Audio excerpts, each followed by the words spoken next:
What do you think is going through the minds of the shooter? You know, what's the why, right? People caring what other people think, you know, feeling like they gotta do this to be accepted. Mainly that people trying to fit in. It's complex, and before the trigger's pulled, 1,001 thoughts go through their head. Say no, no, no, yes, do it, no, no. If the shooter feels like that opposition is thinking the same way he's thinking, he wanna get him first. People say I'd rather go to jail for it than be dead for not having it. You know? Because at first, when you first get a gun, you hold a gun, it isn't more so of a, I'm gonna shoot the first person I see to see what happens. It's more so of a reaction of, oh shoot, I'm free willy now. I can do what I want, do it as I please, and nobody can stop me. It's never just one answer. It's always like multiple. Whether it is, oh, I just want to protect my family, I just want to protect my friends, I just want to protect myself. I'm 25, next month I'll be 25. And I feel like to raise a family, there's a level of protection that has to be like met. And I'm the person that has to like provide that. And it's so hard on a man because the man wants what's right for the family, but at what extent? Like, do I have to, end somebody's life to protect my family?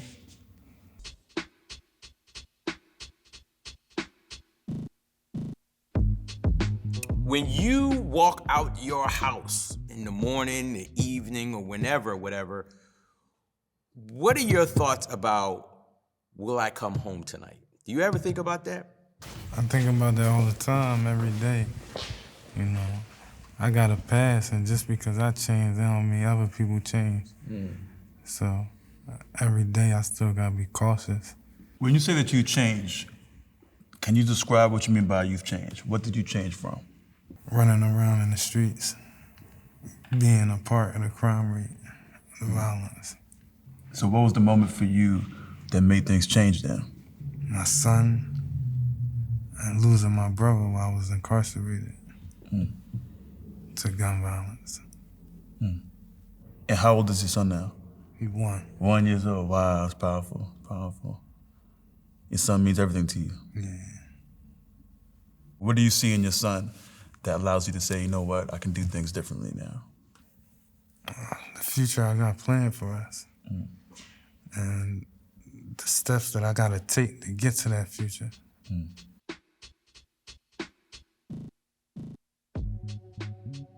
Are there things that you do specifically now? Like for instance, I know for me, I don't sit in parked cars.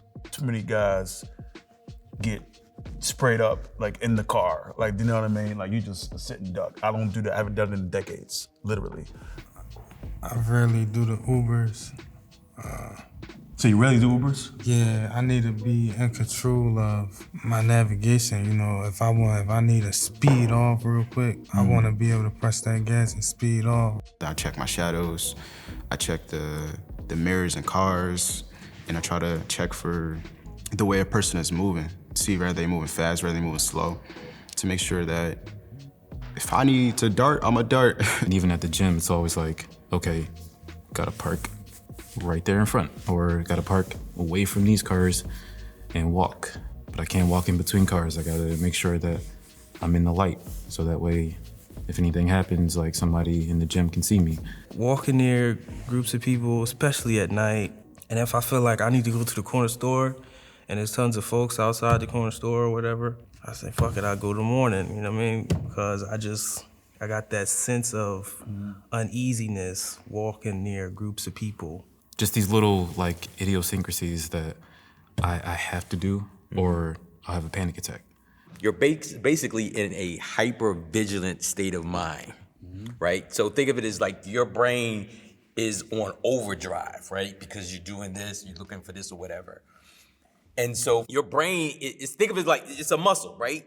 So think about when you work out or whatever, at some point, you're tired, you're exhausted. Same thing here is that you're mentally exhausted.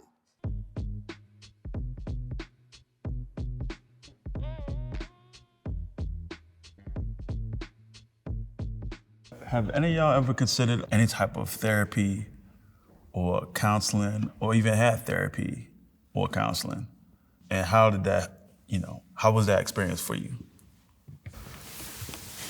I've done therapy in the past. I actually just started therapy again. But, we don't call it therapy. We call it coaching. And me, I had a problem where I don't speak on nothing. I let it build up, and I just snap. Right. So it's like having this opportunity to talk to someone is a blessing for me. I'm able to basically speak my piece, and instead of bottling it in and exploding on someone. After my second deployment, and I came back from Iraq, and I knew I was in a dark space. I knew I was. Everything was suggesting that I was, but I was trying to ignore it. And I remember a gentleman saying to me, "Do you sleep at night?" I was like, "Nah." He said, "Well, do you want to at least get a good night's rest?" And I was like, I can't say no to that. I want to get a good night's rest. But so he invited me to come to a support group. This was the trickery, right? Because he didn't call it therapy. He just said this was support. Just guys hanging out, you guys serve. I was like, fine, I'll do that or whatever. Right. Came, and it almost mirrored what we doing here right now. Right? Couple guys just, busting it up or whatever. And I remember, I didn't know it at the time, but it ended, and that night, I went to sleep. Like, I went to sleep. Yeah, sleep. You know that sleep, right? Where you just, you wake up and you're just like, dang, was I sleeping for like 20 hours? Because, you got stuff on your face and everything. I had that kind of sleep. And that was such that made me feel so good. I just was going back for more and more. And then that was the stepping stone, or what launched me into eventually getting into actual clinical, as we call it, therapy. And really working through some really hard stuff or whatever. So I applaud you, and if anyone else kind of fits that bill, like, you know what, you take those small steps, right? And therapy, or things that are therapeutic, can look like any number of things or whatever. It's about finding that thing that you can attach yourself to and feel comfortable with.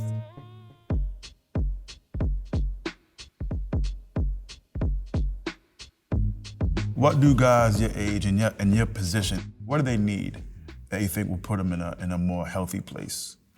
From your perspective, what do they need?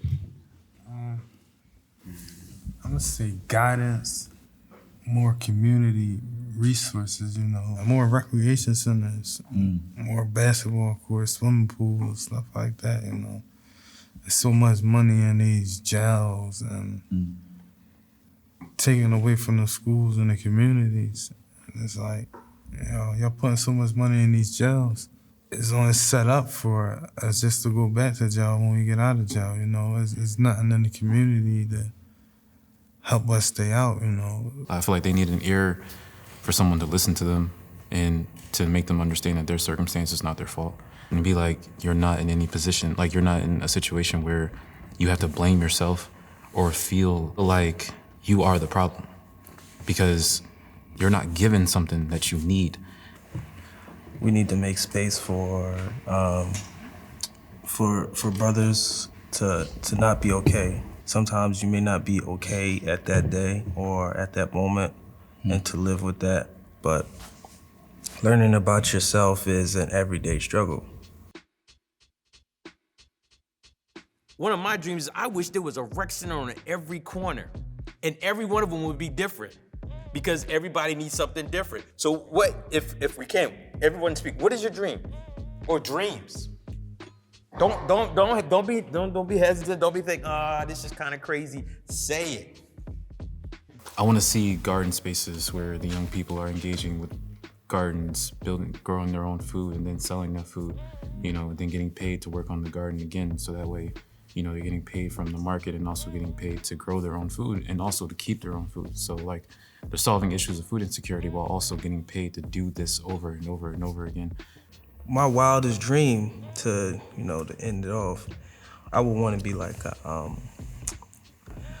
a life advisor, because I feel like I have a certain way about me to where it's welcoming, and it could, have people like open up and talk. So life advisor would be my thing.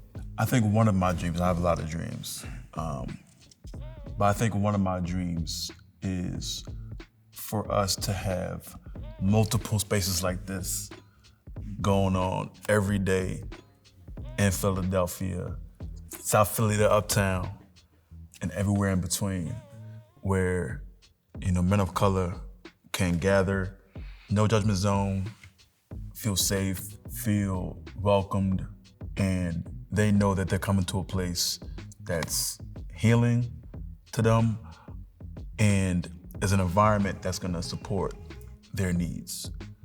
Everything we're doing, every initiative we're creating, we're fighting for, the safety and harmony of Philadelphia. And every day we're pushing towards that.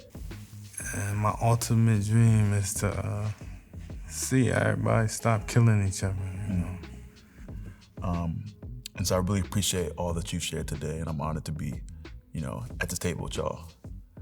So if we could leave maybe with one word of just how you're feeling after the time that we've shared today. It could be one word or it could be a phrase. How are you feeling now as we begin to close? I'll start by saying I'm feeling hopeful and encouraged. I'm gonna say determined.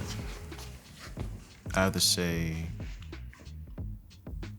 more open. That makes sense. Oh, I'm motivated. Yeah. I'm hopeful and curious. I want to quote Kendrick Lamar. He said, am I worth it? Did I put enough work in? And I always ask myself that question. And the answer is always the same. I'm always worth it. And I always put enough work in because I feel like I do my best every single day for my family and for myself. And I live with the results every single day. I love it, man. Love that, man. I always wanted to say cut. Cut.